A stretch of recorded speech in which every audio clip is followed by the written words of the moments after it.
Welcome to Inside the Thin Blue Line. This is Dave Rattigan with Dale Lawrence, retired policeman. And once more, we mention not his real name.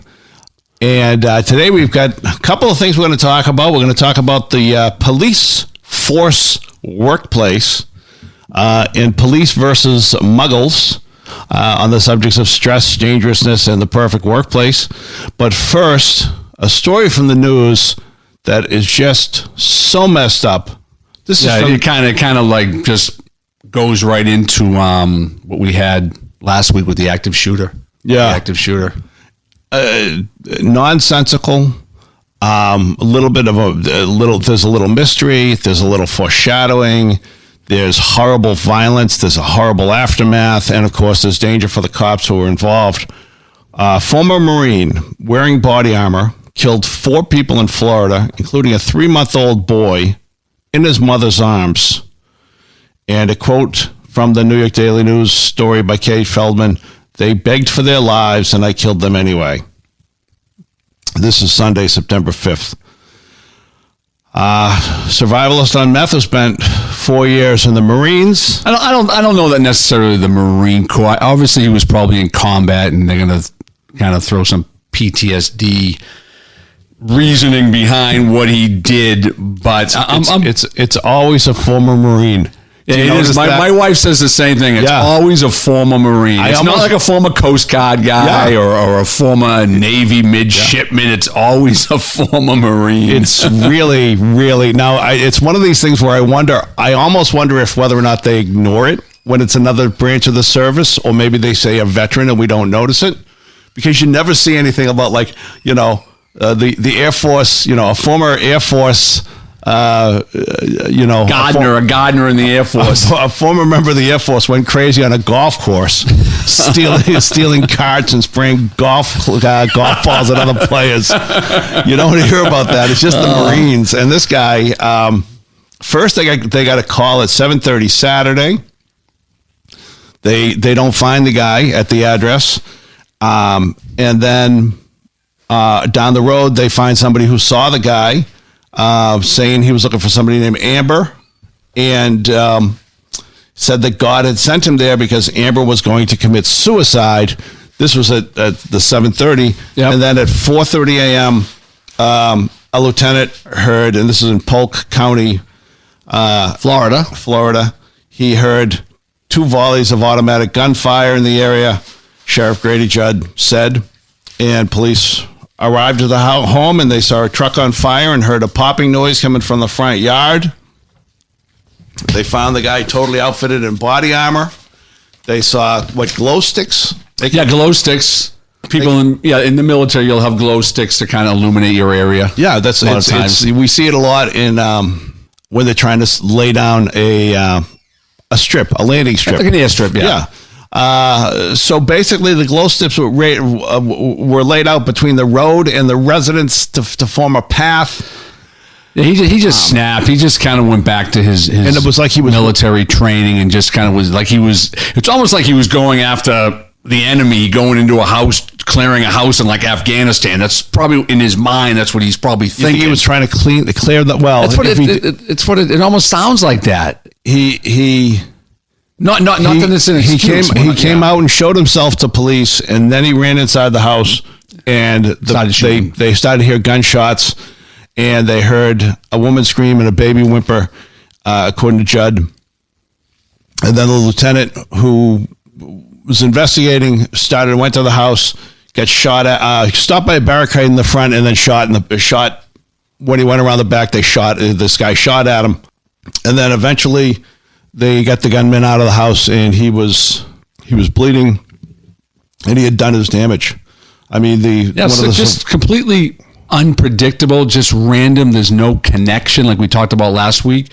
No connection. It's just random chance. That's rare It's usually not random chance. Most people who are hell-bent on doing stuff like that, there's a focus, there's a reasoning. They go to a certain location, ex-family members, ex-boss, ex-girlfriend, whatever it is, whatever the motivation is usually something behind those type of killings, at least in the killer's demented mind. But in that situation, he just randomly went to a location, and as of the writing of that newspaper article, and as of the recent news, unless it's changed in the last hour, there was absolutely no connection to that gunman and those victims. It's just, and we mentioned the 4 dead.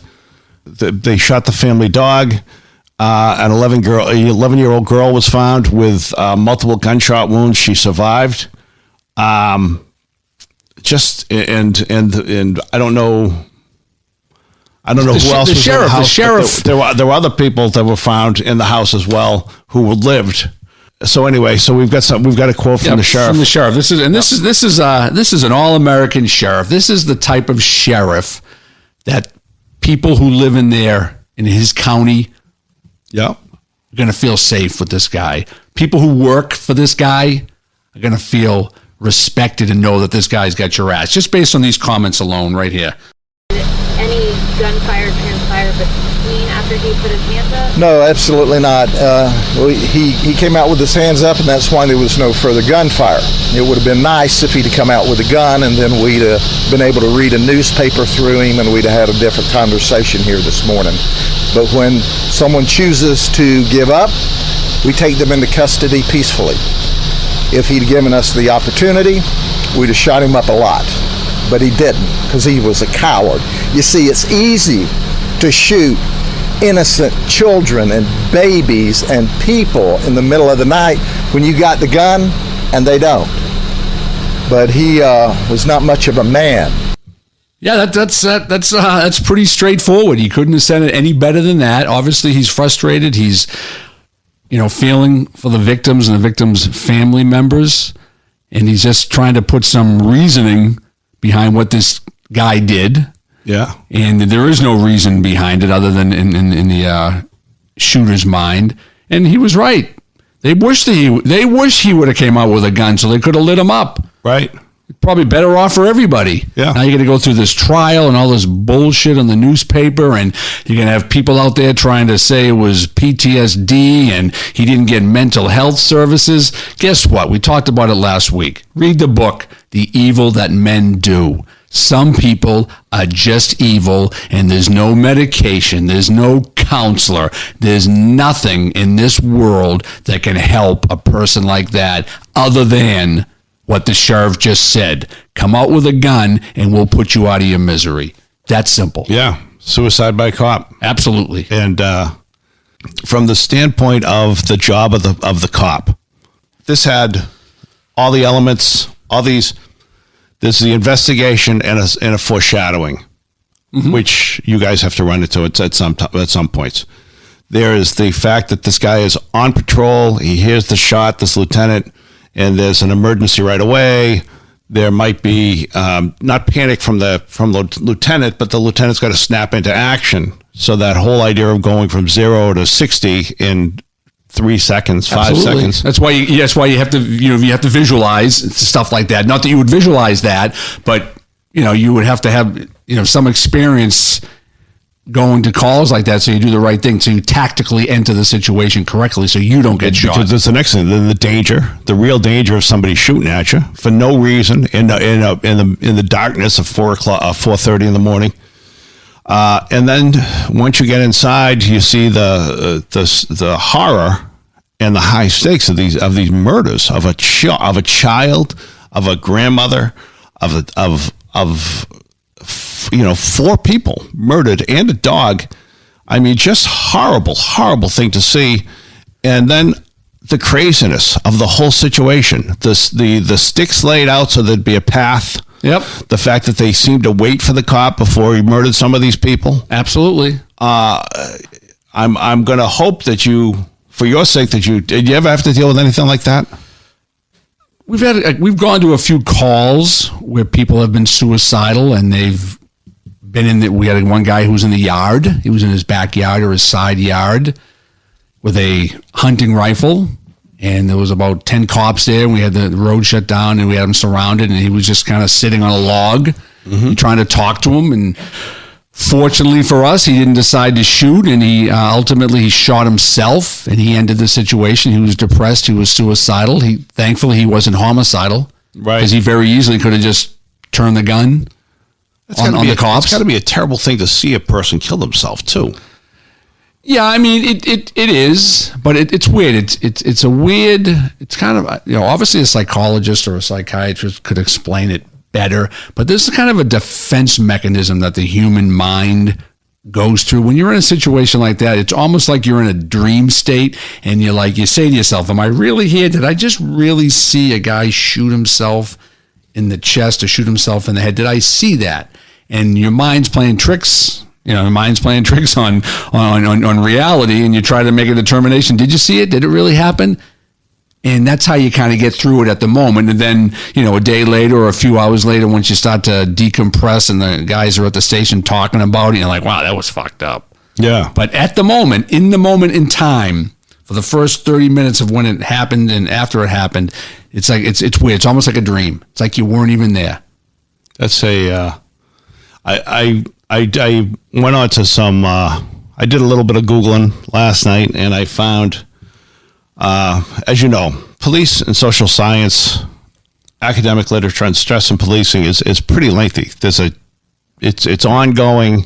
There's always something. It's always changing. It's always changing. They're always trying to, explain certain things that happen in policing and in policing, and certain things that happen to police. Yeah, and people in law enforcement in general, and try to put a reasoning behind it and try to help the cops make it through those type of situations. This is what you can do during this situation to reduce the stress. This is what you can do after the situation to reduce the stress. This is what you can do. Yeah, go out and have a couple of drinks and go out and get a prostitute. I think that's the old style. And as we've talked about in previous episodes, be sure to pay her. So it's interesting to me. In recent years, the stress and dangerousness of policing has been questioned or minimalized by let's just say critics. Let's Absolutely. say critics. Yep. And I don't know if I'm sure you were a huge Harry Potter fan, so you know that Muggles were what wizards called normal people. Yeah. So if you were a normal people in Harry Potter, you were derisively called a Muggle. So here's what some Muggles have written and about stress and dangerousness. And I want to just read these articles to you and get your response to them. All right. This is a story from the U.S. News and World Report earlier this year, March 2021, writer Jeff Williams.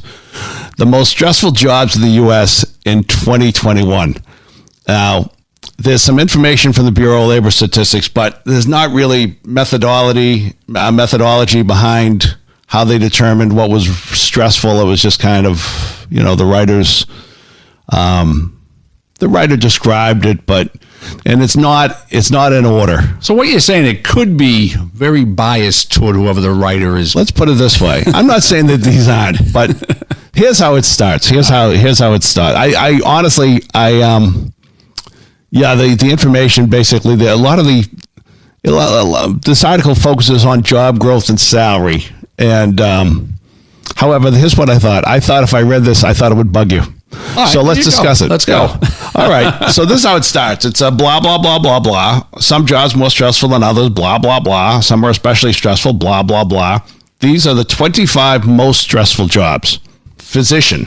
I can see that. I can see that. You're a physician and someone comes in, they're sick, a young child, and you have to make the correct diagnosis. I can see that. Just having, family members who've been sick, and you go into the hospital in the ER. Sure, life and death. And it's life or death, and you see the death all the time. And I said to myself, I would not want that job. And that's coming from a cop's perspective, because it's every day telling someone your son, your daughter, your grandmother, your father, your brother is not going to make it. And that's every day that they work. Hit the second one on their list. So I believe that. IT manager. Oh, give me a break, will you? Want to know why IT managers are so stressed out? Because everyone at work surfing the porn net and it's fucking up all the computers.